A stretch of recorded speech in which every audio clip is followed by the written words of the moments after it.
باقی نمازوں کے ٹائم جو ہے وہ مسئلہ نمبر میرا 30 نمازوں کے اوقات کے اوپر ہے. میں نے اس میں دھوپ گھڑی بنانے کا طریقہ بھی بتایا ہے اور اس طرح کی باقی چیزیں بھی بتائی ہیں.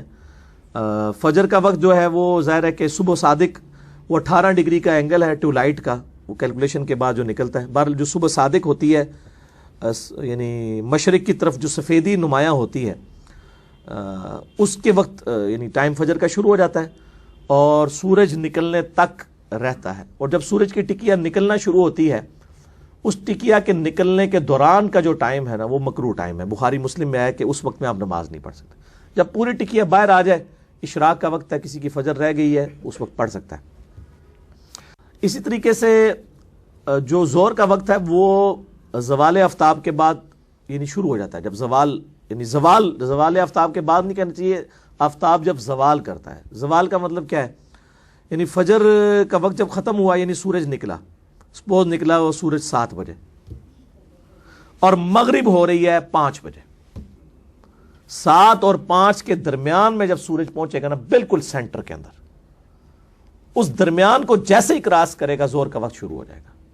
وہ ایگزیکٹ درمیان میں جو ہوتا ہے اس کو نصف النہار کہا جاتا ہے یا دہوائے کبرا کہا جاتا ہے. ایگزیکٹ اس وقت نماز پڑھنا بھی بخاری مسلم میں منع ہے, اور ایگزیکٹ جب غروب آفتاب ہو رہا ہوتا ہے اس وقت نماز پڑھنا بھی منع ہے. البتہ اس دن کی عصر بخاری مسلم میں آتا ہے, کسی کی رہ گئی ہو تو وہ پڑھ سکتا ہے, صرف عصر کے اندر چھوٹ ہے, باقی نہیں. اور ظاہر ہے پھر وہ عصر کا ٹائم ختم ہو جائے گا غروب آفتاب کے ساتھ. غروب آفتاب کے بعد سے پھر مغرب میں جو وہ شفق سی آتی ہے وہ اورنج کلر, جب تک وہ غائب نہیں ہوتا اس وقت تک مغرب کا ٹائم رہتا ہے. جیسے ہی وہ غائب ہو جائے پھر عشاء کا وقت شروع ہو جاتا ہے, اور عشاء کا وقت جو ہے پھر وہ فجر کا وقت داخل ہونے تک رہتا ہے. یعنی شرح مانی الاثار میں حضرت ابو ہریرہ سے یہ روایت موجود ہے کہ جو بندہ فجر کی نماز فجر کا وقت داخل ہونے سے پہلے عشاء پڑھ لے تو اس نے ٹائم کے اندر ہی پڑھ لی. اس کے اوپر میرا کلپ بھی ریکارڈڈ موجود ہے. یعنی وہ جو اہل حدیث نے مسئلہ بنایا ہوا ہے کہ وہ آدھی رات تک رہتا ہے, مسلم شریف کی حدیث کے تحت وہ آدھی رات تک عشاء کا افضل وقت ہے, ورنہ عشاء کا وقت جو ہے وہ فجر تک رہتا ہے, فجر کا وقت داخل ہونے سے پہلے. تو ہر نماز دوسری نماز میں داخل ہو رہی ہوتی ہے سوائے فجر کے.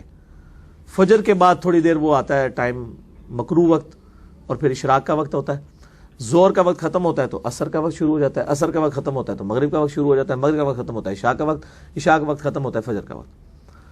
اور اس میں جو عصر کا وقت ہے وہ ایک مثل سائے کے برابر. ایک مثل سایہ یہ ہے کہ جب بھی کسی ورٹیکل چیز کو زمین میں گاڑا جائے اس کا جو سایہ اس کے اپنے برابر ہو جائے تو یہ ایک سایہ بنا, پلس سایہ اصلی.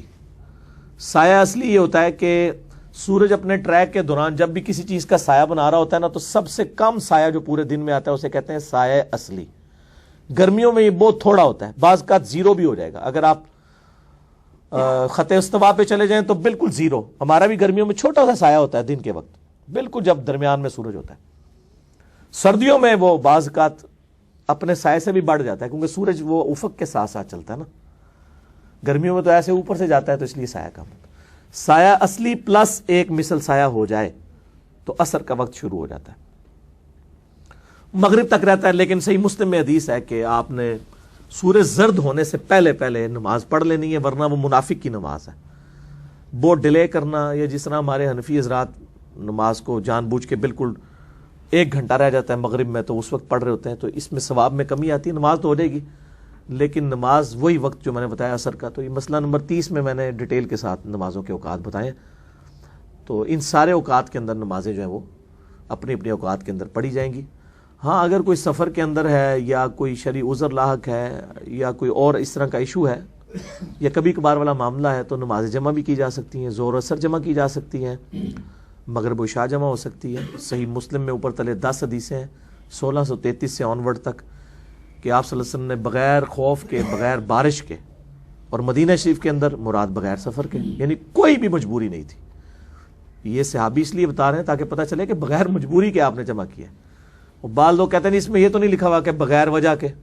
بھئی وہ وجہ ہی تو بتانا چاہ رہا ہے کہ نہ وجہ یہی ہو سکتی ہے نا, خوف, بارش اور سفر, وہ تینوں نہیں تھے پھر بھی نمازیں جمع کی. اور اس پہ باقاعدہ باب باندھا امام نووی نے کہ سفر و حضر میں نمازیں جمع کرنے کا جواب. جو ہمارے اہل تشیع بھائی کرتے ہیں انہوں نے روٹین بنائی ہوئی ہے, مطلب یہ جائز ہے لیکن افضل ان کی فقہ میں بھی یہی لکھا ہوا ہے کہ آپ نمازیں الگ الگ وقت میں پڑھیں تو وہ افضل ہے. اہل سنت کے ہاں صرف اہل حدیث ہیں وہ تھوڑی جرت کرتے ہیں نمازوں کو اس حوالے سے جمع کر لیتے ہیں. اور نمازیں جو جمع کرنے والا معاملہ ہے نا میرے بھائی، یہ اس میں میری جمع تقدیم بھی ہو سکتی ہے، جمع تاخیر بھی ہو سکتی ہے، جمع سوری بھی ہو سکتی ہے. جمع تقدیم یہ ہے کہ آپ زور کے ساتھ یہ اثر پڑھ لیں، مغرب کے ساتھ عشاء پڑھ لیں. جمع تاخیر یہ ہے کہ اتنی تاخیر کریں کہ عصر کا وقت شروع ہو جائے، اس میں پھر زور ملا لیں. عشاء کے وقت میں آپ جا کے مغرب ملا لیں. اب عشاء کا وقت ظاہر فجر سے پہلے تک رہتا ہے، رات کو 2 بجے بھی کو پڑھ لیں مغرب عشاء. اور جمع سوری یہ ہے کہ درمیان میں، یعنی ظہر آخری وقت میں، عصر اول وقت میں. اس کو تو حنفی بھی مانتے ہیں. تو سفر میں تو یہ عموماً سنت ہے، بخاری مسلم میں ہے. سفر کے علاوہ بھی عام حالات میں بھی اگر کوئی نمازیں جمع کر لیتا ہے.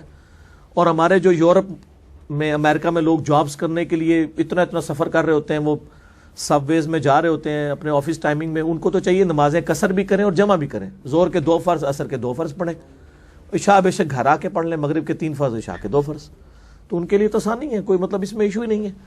تو ان کے لیے اللہ تعالیٰ نے اتنی بڑی آسانی رکھی ہے، اس حوالے سے نمازیں جمع کی جا سکتی ہیں. اس طرح کسی کی میٹنگ ہے، کوئی مجبور ہو گیا ہے کسی معاملے میں، تو نمازیں جمع کر سکتا ہے عام حالت میں بھی، جواز کی حد تک ہے. باقی بہتر یہ ظاہر ہے کہ انسان بہتری کی تلاش میں رہتا ہے کہ آپ جو ہے وہ نمازوں کو الگ وقت میں پڑھیں.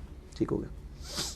علی بھائی، اس میں ایک ضمن سوال ہے کہ خاص طور پر عموماً جو نا فجر کی جو نماز ہے اس کے بعد جو مکروہ ٹائم آپ نے بتایا ہے، اس میں اکثر حضرات جو ہے نا وہ فرض نماز کے بارے میں پوچھتے ہیں کہ اگر مکروہ ٹائم کے اندر فرض نماز پڑھ لی جائے تو کیا وہ گناہ گار ہوگا بندہ یا نماز ہو جائے گی؟ بڑا اچھا سوال ہے. دیکھیں بخاری مسلم میں ایک حدیث ہے کہ جس نے طلوع آفتاب سے پہلے 1 رکعت پا لی اس نے فجر کی نماز پا لی، اور جس نے غروب آفتاب سے پہلے عصر کی 1 رکعت پڑھ لی اس نے عصر کی نماز پا لی.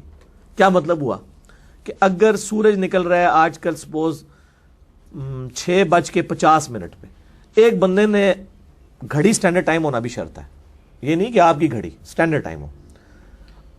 6:49 پہ فجر کی نماز شروع کی، 6:50 ہونے سے پہلے اس نے 1 رکعت پڑھ لی، یعنی دونوں سجدے اس کے کر لیے. اب اس کی جو دوسری رکعت ہے وہ تو مکروہ ٹائم کے اندر ہو رہی ہے، تو وہ جو مکروہ ٹائم میں نماز ہے اس کی شمار کر لی جائے گی. ہاں، مکروہ وقت جب شروع ہو جائے پھر آپ نے نماز شروع نہیں کرنی. اسی طریقے سے غروب آفتاب اگر آج ہو رہا ہے سپوز 5:45 کے اوپر، ایک بندے نے 5:44 پہ عصر کی نماز شروع کی اور 1 رکعت اس نے 45 سے پہلے پڑھ لی. اب باقی 3 رکعتیں اس کی مغرب کے وقت میں ہوئی ہیں یا وہ ٹکیا غائب ہونے کے دوران ہوئی ہیں، وہ تو مکروہ وقت ہے. جب مکمل ٹکیا غائب ہو جائے گی تو پھر مکروہ وقت ختم ہوگا. ٹکیا جس دوران سورج کی وہ جو گول سی ٹکیا غائب ہو رہی ہوتی ہے یا نکل رہی ہوتی ہے، وہی جو 5 7 10 منٹ ہے نا وہ مکروہ ہوتے ہیں. پوری ٹکی باہر آ جائے مکروہ وقت ختم، پوری ٹکی اندر چلے جائے مکروہ وقت ختم. لیکن جس دوران وہ ٹکی آہستہ آہستہ کم ہو رہی ہوتی ہے نا وہ مکروہ وقت ہے. تو وہ اس میں یعنی اتنا لیٹ کرنا، میں نے بتایا مسلم شریف کی حدیث ہے کہ منافق کی نشانی ہے کہ وہ سورج زرد ہونے کا انتظار کرتا ہے، پھر 2 ٹھونگے مارتا ہے، نماز فارغ کر دیتا ہے. تو مطلب یہ چیز ناپسندیدہ ہے کہ کوئی شخص نمازوں کو اتنا ڈیلے کرے. البتہ نماز جب قضا ہو رہی ہے تو فوراً یعنی اسی وقت پڑھ لے تاکہ وہ بچ جائے. بعض اوقات انسان لیٹ اٹھا ہے، اس پہ غسل فرض تھا، اب اس نے دیکھا 5 منٹ رہ گئے میں غسل نہیں کر سکتا، تو جلدی سے تیمم کر لے، چہرے کا مسا مٹی کے ساتھ یا زمین کی جنس کی کسی اور دونوں ہاتھوں کا کر کے نماز پڑھ لے، اسی کپڑوں میں پڑھ لے، نماز ہو جائے گی اس کی. وہ وقتی طور پہ ہے اس کا ظاہر مسئلہ، تاکہ وہ قضا ہونے سے بچا لے. کپڑے بدل سکتا ہے، اتنا ٹائم ہے تو بے شک بدل لے. تو یہ شرعی عذر والا معاملہ ہے. تو وہ مکروہ وقت میں نماز پڑھنا گناہ ہے، کوئی شک نہیں ہے. لیکن اس صورت میں جب کوئی بندہ جان بوجھ کے پڑھ رہا ہے، اگر کسی نے وہ اس کو اویل کیا کہ 1 رکعت مکروہ وقت سے پہلے پڑھ ی، 3 بیچ میں آ گئیں عصر کی یا فجر کی 1، تو وہ تو بالکل جائز ہے، وہ تو آپ نے خود فرما دیا. لہذا یہ فقہ حنفی کا مسئلہ باطل ہوا کہ جی اگر آپ نماز پڑھ رہے ہیں اس دوران سورج نکل آیا تو نماز ہی ختم ہوگی، پورا ٹائم کے اندر پڑھنا یہ دی. حالانکہ مغرب کی عصر کے لیے وہ مانتے ہیں کہ غروب سے پہلے آپ نے 1 رکعت پڑھ لی عصر ہو جائے گی، فجر کے لیے نہیں مانتے. حالانکہ وہ ایک ہی حدیث میں دونوں چیزیں، لیکن وہ بابا جی کہہ گئے ہوں، بابا جی نے کون کاٹ کے سمجھائے، تو وہ کہنا نہیں وہ ہماری فقہ میں عصر تو ہو جاتی ہے لیکن وہ نہیں ہوتی. تو پھر یہ بالکل نان سینس بات ہے. ٹھیک ہو گیا جی. علی بھائی ایک آپ نے نماز جمع کرنے کے حوالے سے بات کی ہے، اس میں ایک بندہ اگر روزانہ نماز جمع کر رہا ہے بغیر عذر کے تو وہ افضلیت غیر افضلیت کا ایشو ہے یا اس پہ گناہ ہوگا؟ نہیں، گناہ تو نہیں کہہ سکتے. اس میں دیکھیں ایک جعلی روایت موجود ہے کہ المصلی الحاکم میں جس نے یعنی نمازیں وقت سے پہلے پڑھ لیں اور وہ جو ہے وہ دوستی ہے، اس طرح کی روایتیں جعلی روایتیں پیش کرتے ہیں. تو وہ تو نبی علیہ السلام نے خود نمازیں جمع فرمائی ہیں اس طریقے سے، سفر میں بھی فرمائی ہیں، اور میں اکثر اس کے اوپر بولتا بھی رہتا ہوں. تو اگر وہ نمازیں مطلب روٹین میں بھی جمع کرتا ہے تو شرعی اس کے اوپر تو کوئی حکم نہیں لگایا جا سکتا. آپ ذرا سنی شیعہ کی بت پرستی سے باہر نکلیں. جب مسلم شریف میں حدیث ہے وہ 1633 آنورڈ، اس میں عبداللہ ابن عباس سے وہ تابعی پوچھتا ہے کہ نبی علیہ السلام نے نمازیں کیوں جمع کی تھی؟ تو انہوں نے کہا تاکہ امت کے لیے آسانی ہو جائے. اب یہ ایک آسانی دی ہے، آسانی کو روزانہ اویل کرتا ہے، اس کے اوپر شرعی فتویٰ کیسے لگا دیں؟ اگر آپ کہیں بزرگ فرماتے ہیں تو بزرگوں کا علاج تو ہمارے پاس کوئی نہیں ہے. ہم تو احادیث کے اوپر ہی بات کر سکتے ہیں نا، احادیث تو اس کو سپورٹ کرتی ہیں. ہم مسلم شریف خود کھول کے اسلام 360 میں چلے جائیں اور اینڈرائڈ ایپ یا ہماری ویب سائٹ سے ڈاؤن لوڈ کر لیں، انٹرنیشنل نمبر کے مطابق جو حدیث کی کتابیں ہیں 1633 آنورڈ کر لیں، آپ کو پتہ چل جائے گا کہ نمازیں جمع کی جا سکتی ہیں. تو بہتر افضل یہی ہے کہ الگ الگ وقت میں پڑھیں. میں نے یہ پہلے بھی کہا ہے کہ افضل یہی ہے. ہم بھی علیحدہ علیحدہ وقت میں پڑھتے ہیں، لیکن کبھی ضرورت پڑے تو آپ لوگوں سے فیسلٹی تو نہ چھینیں. ٹھیک ہوگا. علی بھائی اگلا سوال یہ ہے کہ کیا نمازوں کی سنتیں بھی جمع کی جا سکتی ہیں؟ اگر ہاں تو اس کا طریقہ کار کیا ہوگا؟ نمازیں جب یعنی سنتوں کا تو آپ کو میں نے پہلے اسٹیٹس بتا دیا ہے کہ وہ تو ایک نفلی عبادت ہے. البتہ نمازیں جب جمع کی، جیسے ابھی ہم نے زور اثر جمع کی مجبوری کی وجہ سے، اس حوالے سے ہم تو ویسے بھی قائل ہیں کہ چلیں نشست میں ہمیں اثر کے لیے نہ اٹھنا پڑے، تو میں نے سنتیں پڑھی ہیں. اس کا طریقہ یہ ہوگا کہ آپ نے جب زور اثر جمع کیے تو زور کے 4 فرض پڑھنے کے بعد اثر کے 4 فرض پڑھیں، اور جو زور کی بعد والی جو 4 سنتیں ہیں، 2 موقدہ اور 2 غیر موقدہ، اس کو نفل بھی لوگ کہہ دیتے ہیں، وہ آپ پھر فرضوں کے بعد پڑھنے. اس طریقے سے مغرب عشاء جمع کیے تو پہلے مغرب کے 3 فرض، عشاء کے 4 فرض، سفر میں ہے تو 2 فرض، اور اس کے بعد پھر مغرب کی پہلے 2 سنتیں پڑھیں، پھر عشاء کی سنتیں پڑھیں، پھر عشاء کے وتر پڑھیں اور نوافل جو پڑھنے ہیں. تو اس طرح کر سکتے ہیں. اس طریقے سے اگر کوئی بندہ لیٹ ہو گیا، بعض اوقات اس کی سنتیں رہ گئی ہیں، تو وہ 12 سنتوں پہ جنت کی بشارت ہے بخاری مسلم میں کہ جس نے فرض کے علاوہ 12 رکعتیں پڑھی اس کو جنت میں محل ملے گا. تو 12 رکعتیں آپ پوری کر سکتے ہیں. اگر آپ کی فجر کی زور کی رہ گئی ہیں رات کو سونے سے پہلے، آپ اس کو جمع کر کے تو پوری کر سکتے ہیں، لیکن اس کو روٹین نہ بنائیں. وہ ٹائم کے ساتھ ہی پڑھیں جن جن ٹائموں میں آپ صلی اللہ علیہ وآلہ وسلم نے پڑھی. ٹھیک ہو گیا.